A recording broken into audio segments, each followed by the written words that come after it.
I think this show came to me 10 years ago and तभी भी बहुत ही interesting था क्योंकि जैसे आप सब जानते हैं this is the Indian official adaptation of a American show called revenge जो ABC स्टूडियोज़ ने बनाया था. It was very acclaimed show.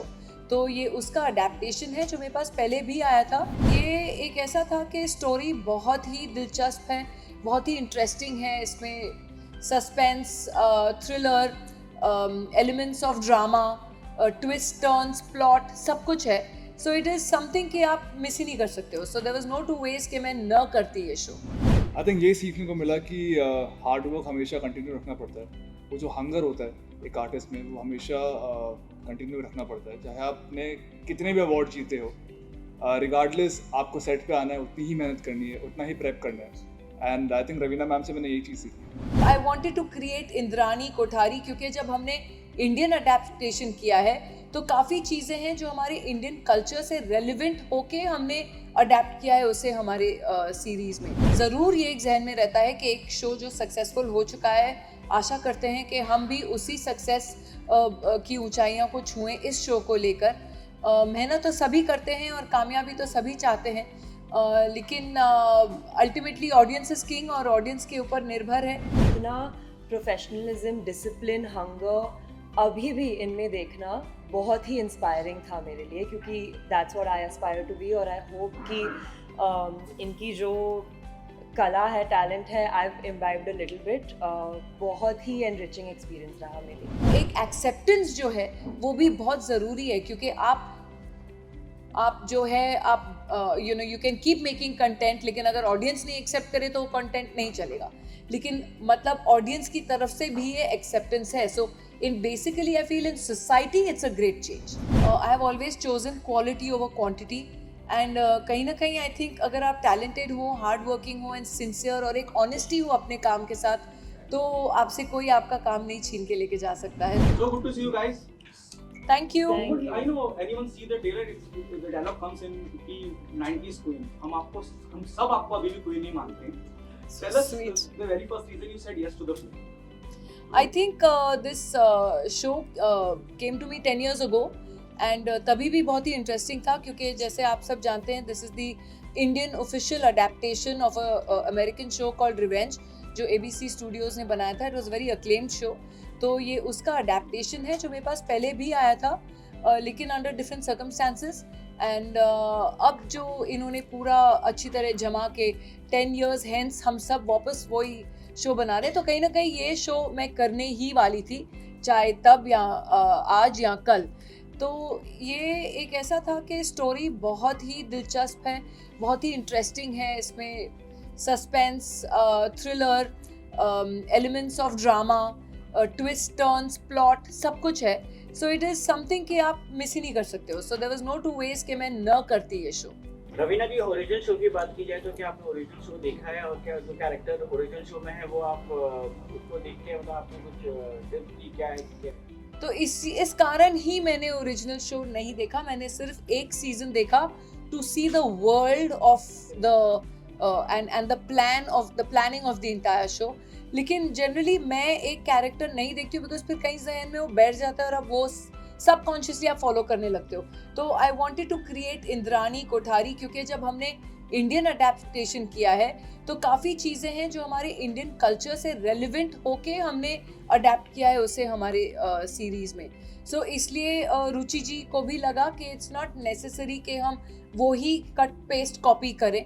There is a lot जो बहुत चेंजेस हम लाए हैं इस शो में which makes it even more interesting and more identifiable with our audiences.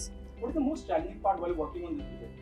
क्योंकि एडप्शन है, क्योंकि उम्मीदें ज़्यादा होंगी, वो ज़्यादा कामयाब रहा है. फिर इसका एक अलग ही अंदाज है क्योंकि हिंदी की ऑडियंस के लिए है. तो आपके लिए क्या चैलेंजिंग रहा? आई थिंक सही सवाल है आपका, सही प्रश्न है क्योंकि ज़रूर ये एक जहन में रहता है कि एक शो जो सक्सेसफुल हो चुका है, आशा करते हैं कि हम भी उसी सक्सेस की ऊंचाइयों को छुएं इस शो को लेकर. मेहनत तो सभी करते हैं और कामयाबी तो सभी चाहते हैं, लेकिन अल्टीमेटली ऑडियंस इज किंग और ऑडियंस के ऊपर निर्भर है कि उनको शो पसंद आता है नहीं आता है. अब तक के जो रिएक्शंस हैं ट्रेलर्स को लेके वो बहुत ही पॉजिटिव हैं, बहुत ही अच्छे हैं. एक लोगों में एक एक्साइटमेंट है कि ऐसा एक शो आ रहा है थोड़ा अलग किस्म का. तो कहीं ना कहीं हम सब प्रार्थना ही कर सकते हैं और होप कर सकते हैं कि हमारी सबकी मेहनत रंग लाए। रवीना जी, हॉटस्टार की बात की जाए तो हॉटस्टार में मतलब कि जो भी शोज आ रहे हैं हॉटस्टार के, तो उसमें वुमेन्स को जो है काफ़ी स्ट्रांग बताया गया है, काफ़ी स्ट्रांग रिप्रेजेंट किया गया है। जैसे सुष्मिता सिंह का शो आर्या हो, काजोल जी का शो ट्रायल हो, तो उसके आपको लगता है कहीं ना कहीं हॉटस्टार जो है वुमेन एम्पावरमेंट की कुछ ज़्यादा ही सोच रखता है? क्या आई थिंक एक खूबी है इस चैनल की जो ये विमेन ओरिएंटेड जिसे हम कहते हैं, या जो प्रोटैगनिस्ट हैं, विमेन लेड शोज आजकल एक्चुअली पैन ओटीटी प्लेटफॉर्म्स पे हो रहे हैं और हमारी फिल्मों पे भी एक इक्वल अपॉर्चुनिटी काइंड ऑफ एक दिख रहा है, रेल्म जो चल रहा है इस समय। So I think it is a great change for basic awareness also in our society to bring about that change. तो कहीं ना कहीं ये इन्फ्यूज करता है ऑडियंसेस के माइंड्स को भी, and it's kind of working. And I think ये एक बहुत ही अच्छा साइन है कि a platform encourages mostly women led shows. And अगर आप देखें तो it is something that is being accepted very well. So एक एक्सेप्टेंस जो है वो भी बहुत ज़रूरी है, क्योंकि आप जो है आप you can keep making content, लेकिन अगर ऑडियंस नहीं एक्सेप्ट करे तो वो कंटेंट नहीं चलेगा। लेकिन मतलब ऑडियंस की तरफ से भी ये एक्सेप्टेंस है। So in basically I feel in society it's a great change. Indrani ji का किरदार और रमिका सेन जी का किरदार कितना सिमिलर है और कितना डिफरेंट है दोनों किरदार में, and adding on that how long we have to wait for chapter 3। और जो पिछला मैंने कस्तूरी डोगरा की आरण्यक में, तीनों ही किरदार बहुत ही अपने आप में अलग किस्म के कैरेक्टर्स हैं। एंड कहीं ना कहीं हमको as what I am as a person भुला के उस कैरेक्टर के शूज़ में घुसना बहुत ज़रूरी हो जाता है।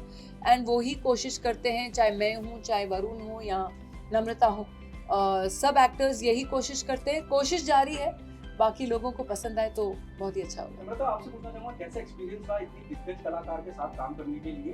वरुण, आपसे भी जानना चाहूँगा क्या सीखने को मिला? आई थिंक ये सीखने को मिला कि हार्ड वर्क हमेशा कंटिन्यू रखना पड़ता है। वो जो हंगर होता है एक आर्टिस्ट में, वो हमेशा कंटिन्यू रखना पड़ता है। चाहे आपने कितने भी अवार्ड जीते हो, रिगार्डलेस आपको सेट पे आना है, उतनी ही मेहनत करनी है, उतना ही प्रेप करना है। And I think Raveena ma'am से मैंने यही चीज़ सीखी है। नहीं, बिल्कुल, आई थिंक सेम मेरे लिए भी इतना प्रोफेशनलिज्म, डिसिप्लिन, हंगर अभी भी इनमें देखना बहुत ही इंस्पायरिंग था मेरे लिए, क्योंकि that's what I aspire to be. और आई होप कि इनकी जो कला है, टैलेंट है, I have imbibed a little bit. बहुत ही एनरिचिंग एक्सपीरियंस रहा मेरे लिए। There are two questions. Do you think the sense of responsibility goes up on your shoulder when people appreciate your work even today in the current scenario? जितना भी जो भी काम आप करते हैं बड़ा सराहा जाता है, जो आपके दौर के वक्त में एक्ट्रेस या फीमेल एक्ट्रेस नहीं है, विद ऑल ड्यू रिस्पेक्ट, वो नहीं है फील्ड के अंदर, लेकिन still going on. What is that one thing keeps you going on? देखिए, मैं दूसरों के लिए नहीं, लेकिन मैं अपने आप के लिए तो कह सकती हूँ कि मैंने आई have always chosen quality over quantity.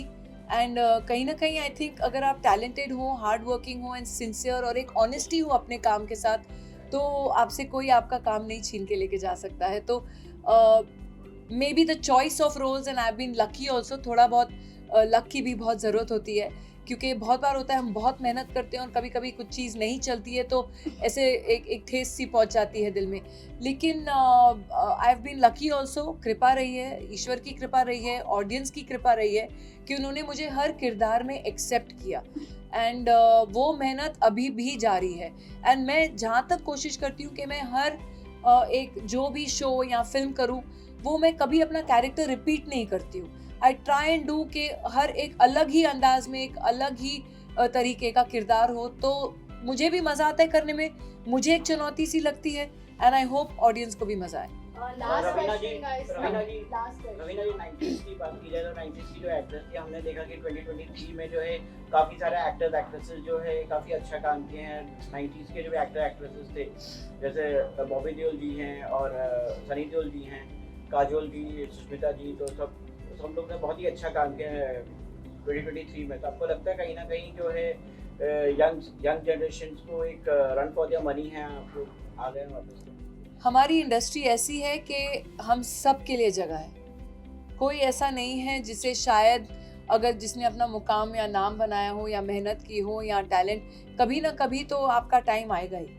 तो ऐसी कोई बात नहीं है कि हम न किसी का काम छीन रहे हैं और न कोई हमसे काम छीन रहा है. Like I said, talent is always here to stay and fresh and new talent is always welcome.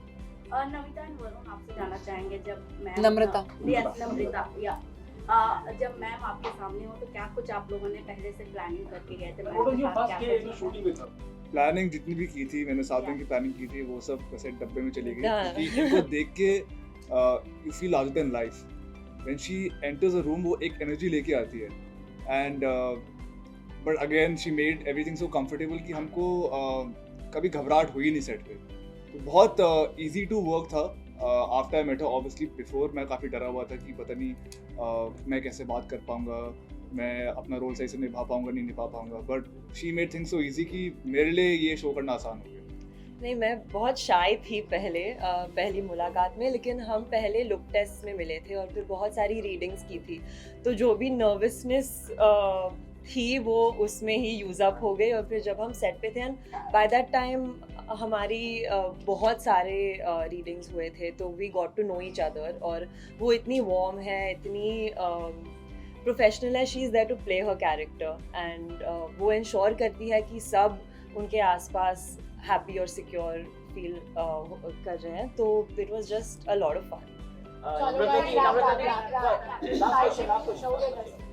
नम्रता जी पहली आपकी सीरीज है और रवीना जी के साथ है और उस पर ऊपर से सुनने पे जो आता है ये है कि नेगेटिव रोल आप प्ले कर रही हैं, तो कितना ज़्यादा प्रिपरेशन की थी आपने उसके लिए और क्या मतलब कि ये इंटेंट था आपका कि मतलब कि आपको नेगेटिव रोल ही प्ले करना है क्या?